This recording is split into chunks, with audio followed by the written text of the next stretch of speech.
Alhamdulillahi Rabbil Alamin.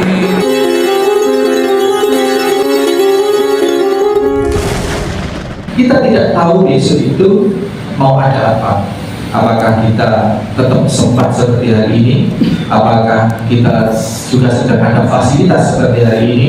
Sepeda misalkan ada. Atau bahkan apakah kita juga dikaruniai kesehatan seperti hari ini? Jadi kalau punya rencana, punya niat baik, senyapan bisa dilakukan sekarang.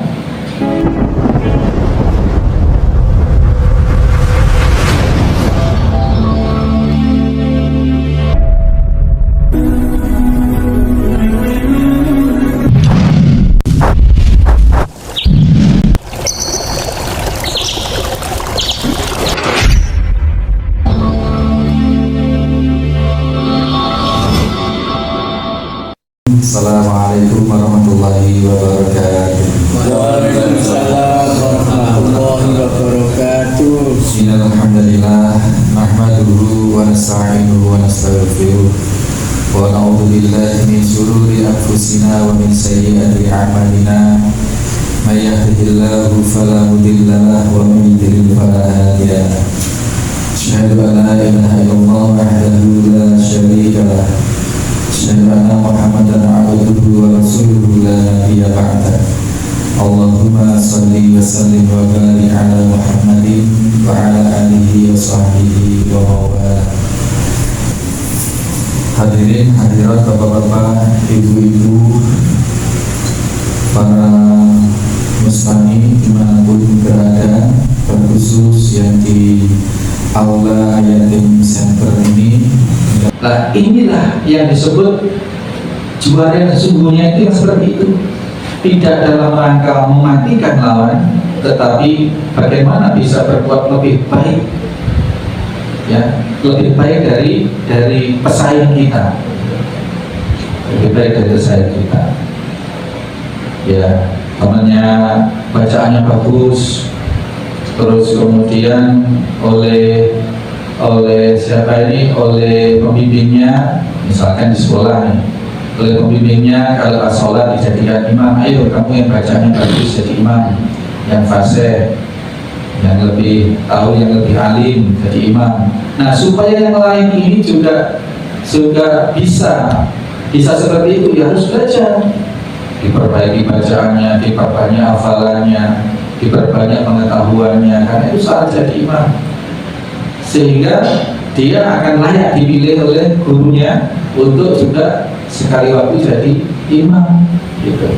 Bukan kemudian, oh itu teman saya kok jadi imam terus, saya kok enggak.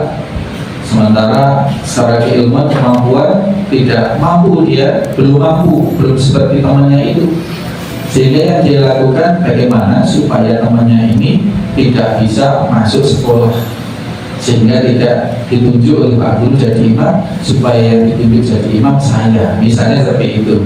Nah, disalahin lah, kemudian bannya diprofesi lah supaya tidak masuk sekolah, apanya lah begitu, sepatunya dicuri atau dibuang supaya tidak bisa masuk sekolah karena punya sepatu.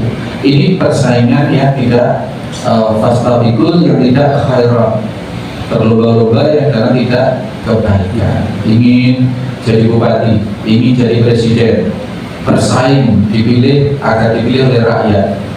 Nah, bersaing sebaik-baiknya boleh.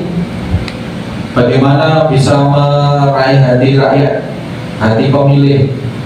Tapi yang tidak boleh adalah membunuh karakter lawan persaingannya dengan memfitnah sana, memframing sana supaya temannya ini jelek di mata rakyat, supaya tidak terpilih. Dihembuskanlah, nyebarkanlah buzzer apa buzzer itu? Buzzer itu apa? Buzzer itu ya juru hembus. Ya, jadi juru hembus itu juru hembus lah, menghembuskan, oh yang di framing bagus, disiarkan, diberitakan lah yang bagus-bagus. Yang di framing yang akan dibunuh karakternya ini dicari-cari, apalah kalau perlu rekayasa lah.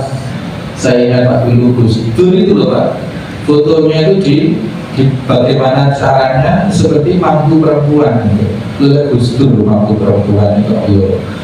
Ya jadi yang melihat itu sudah tidak masuk akal. Tapi ya banyak juga yang termakan isu seperti itu. Allah yarham Gus Dur.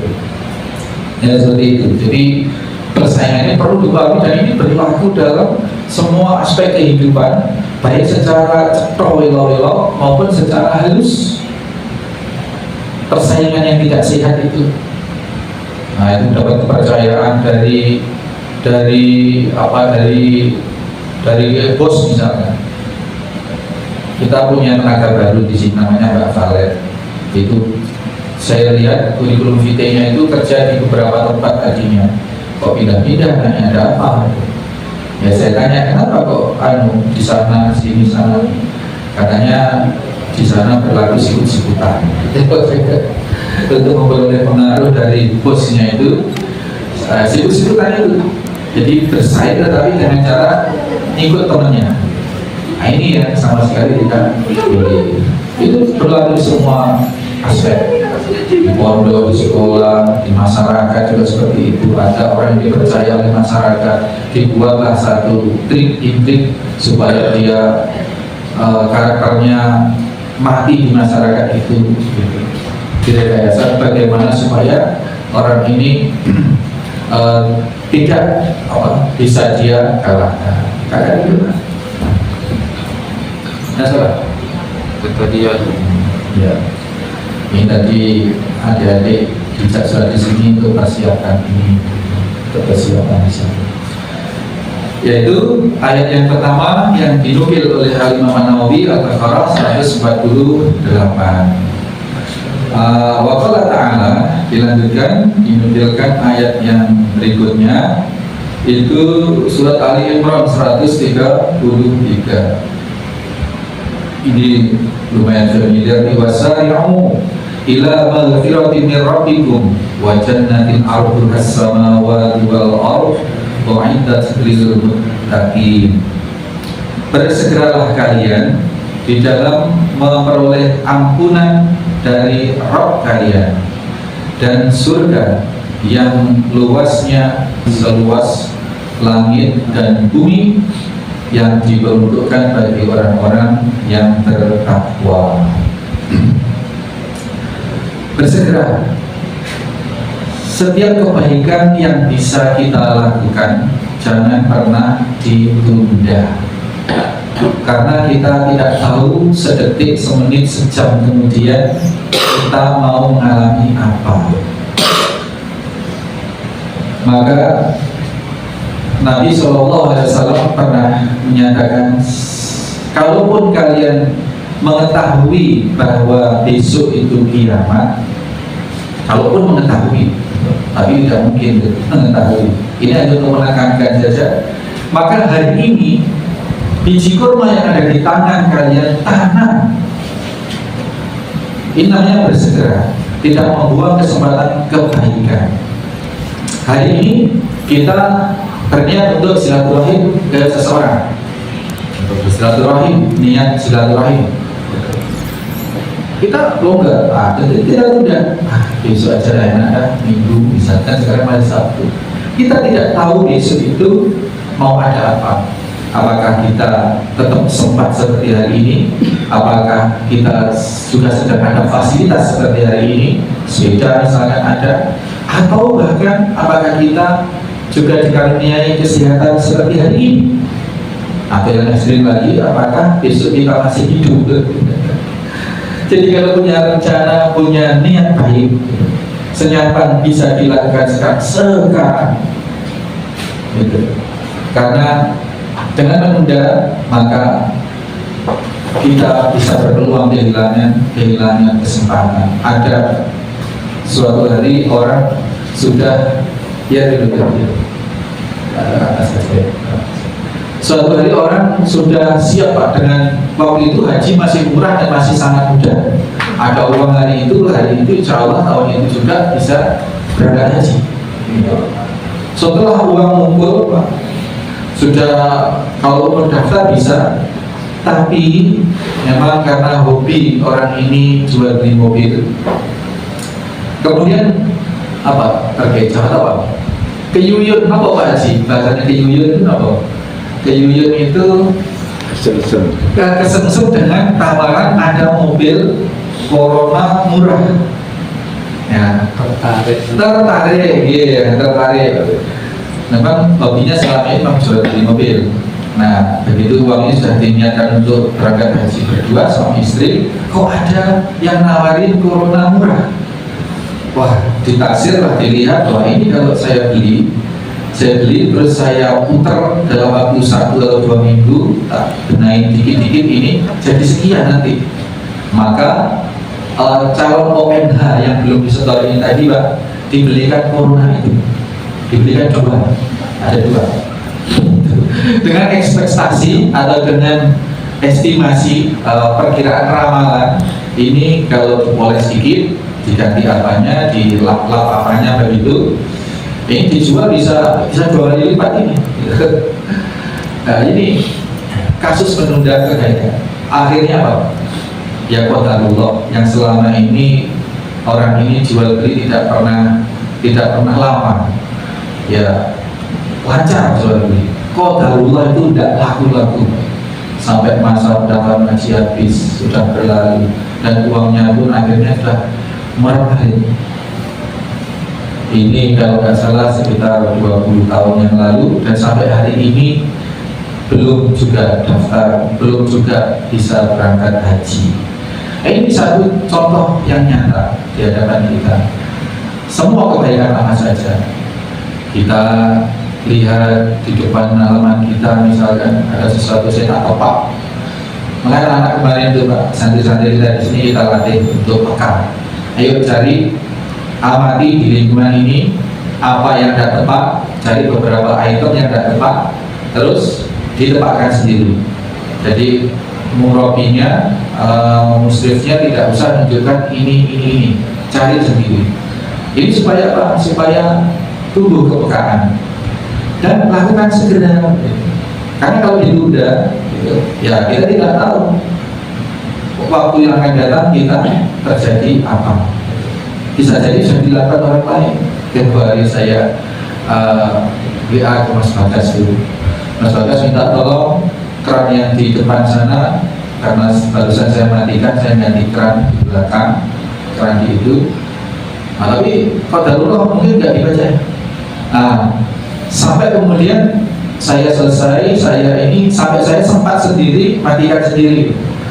Ya qadarullah, karena kita komunikasinya hanya pakai HP Pak, saya di bawah, anak-anak di atas. Jadi kalau setiap ada perlu saya harus naik turun, ya saya sehat nanti. Makanya HP kalau bisa jangan banyak-banyak dimatikan, karena info-info dan memang kita komunikasi lewat HP. Jadi seperti itu, mengasah diri, belajar mengasah diri. Bapak-bapak di rumah mungkin yang hobi siram-siram, ada kesempatan waktu sedikit, ada air, saat itu saya sering kalau main ke Pak Haji Salam itu, beliau pas nyiram-nyiram kalau disiram-siram beliau. Tapi karena masih bodoh, cuacanya kurang mendukung untuk orang yang gemar tanam-tanam, ya orang sekelas Pak Haji Salam yang sangat perhatian dengan tanaman saja, beberapa tanamannya terpaksa harus kering.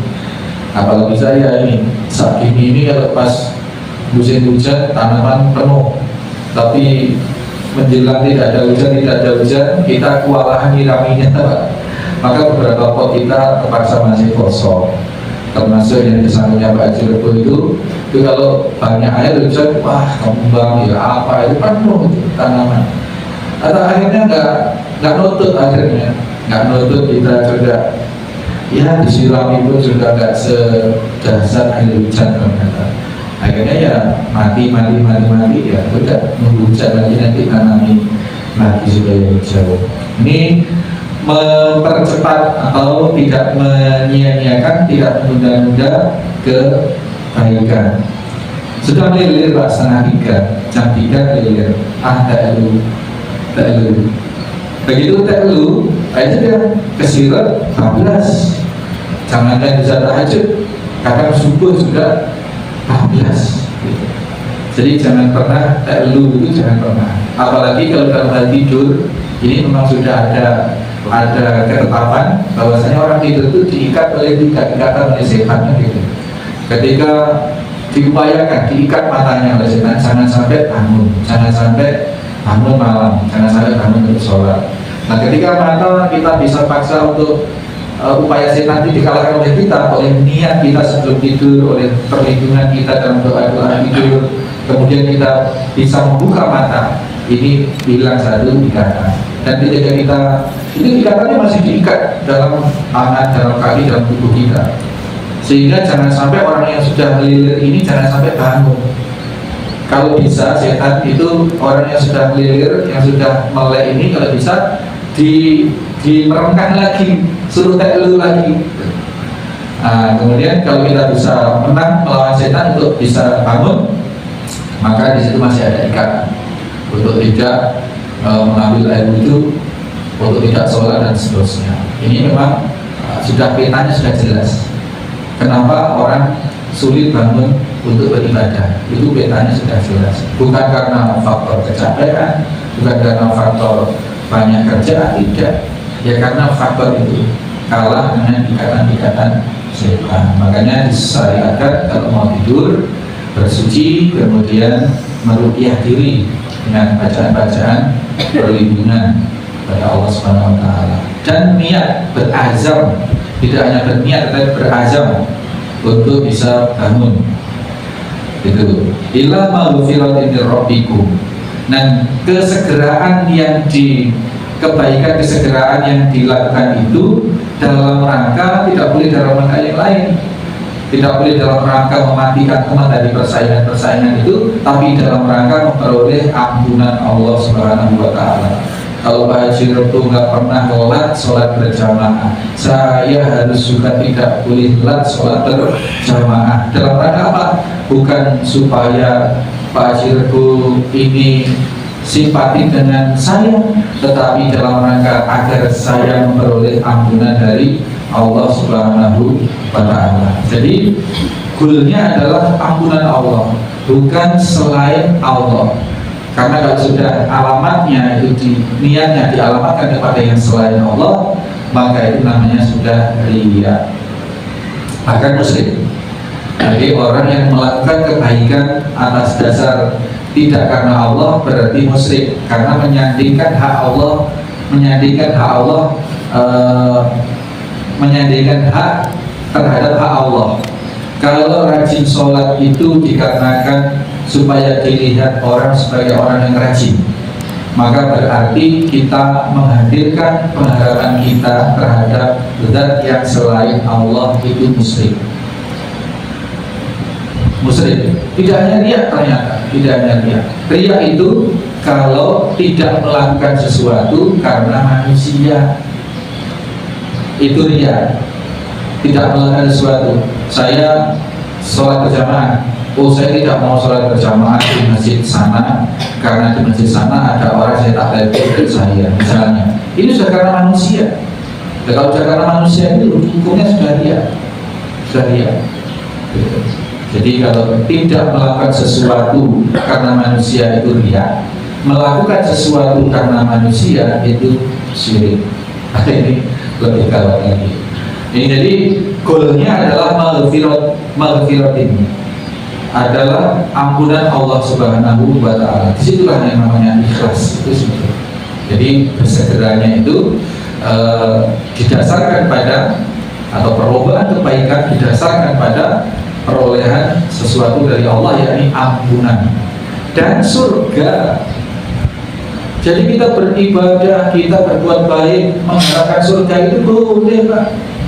Kadang orang ada framing, kamu kalau ibadah ingin surga berarti kamu itu nggak ikhlas. Karena apa? Karena kamu ingin surga. Ada yang mengklasifikasikan orang beribadah itu, Pak, ya ini penganut-penganut seperti ini, diklasifikasikan sebagai tidak ada semacam berapa tidak. Ada ibadahnya pedagang, ada ibadahnya apa gitu.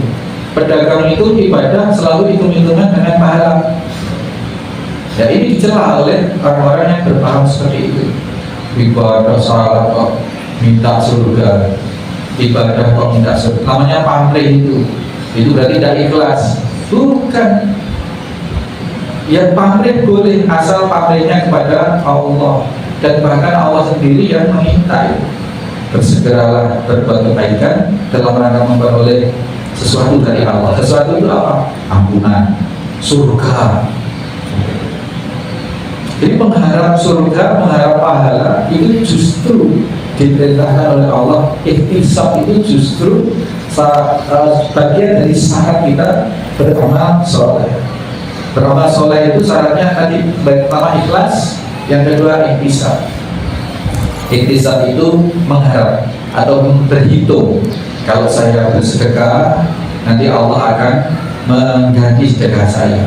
Kalau saya wakaf, saya diganti oleh Allah Subhanahu wa Ta'ala di akhirat. Kalau saya menolong kemarin, kalau saya minjemin duit lillahi ta'ala dengan niat meringankan atau mengentaskan kesulitan teman saya, agar karena Allah berjanji barang siapa yang mengentaskan kesulitan atau membantu solusi dari kesulitan dari temannya, maka kita akan dibantu oleh Allah nanti di yaumil qiyamah. Itu boleh. Yang tidak boleh itu kalau pamrih kepada selain Allah. Ini Pak yang sering kemudian, maka akhirnya ada satu statement, kalau ibadahku ya Allah karena aku menginginkan surgamu, maka jangan kau terima semua ibadahku, masukkanlah aku dalam neraka. Kalau aku ibadah ya Allah karena aku takut dengan nerakamu, maka justru masukkan aku dalam neraka. Boleh hebat kamu orang seperti ini. Padahal takut kepada neraka, mengharap kepada surga, coba diperintahkan oleh Allah Subhanahu wa Ta'ala. Wa basyiril ladzina amanu wa 'amilus shalihati anna lahum jannatin tajri min tahtihal anhar. Kemudian ada wattaqun naral lati waquduhan nas wal hijarah. Kepada surga diperintahkan untuk berharap dan menggapainya, kepada neraka diperintahkan kita untuk takut masuk ke neraka, karena neraka itu tempat yang senista-nistanya sadul dariyah, dari tempat kembali yang seburuk-buruknya. Dan di sana digambarkan nar itu adalah api yang bahan bakarnya batu dan manusia. Jadi ini dituntutkan kita, diperintahkan kita dalam beragama ini untuk takwa, untuk takut. Takwa itu adalah kata dari takut kepada Allah, dari siksa Allah, dari ancaman Allah. Dan kita diperintahkan juga untuk berharap, roja, berharap. Selain khauf, roja. Itu selain takut harus berharap. Ibadah kita, kebaikan kita disertai dengan harapan kita memperoleh karunia, pahala, ampunan, surga dari Allah Subhanahu wa Ta'ala, yang di sini dikatakan arduhas samawati wal ardh, yang luasnya seluas langit dan bumi, yang diperuntukkan buat orang-orang yang muttaqi, wa ittaqil muttaqi, orang-orang yang bertakwa.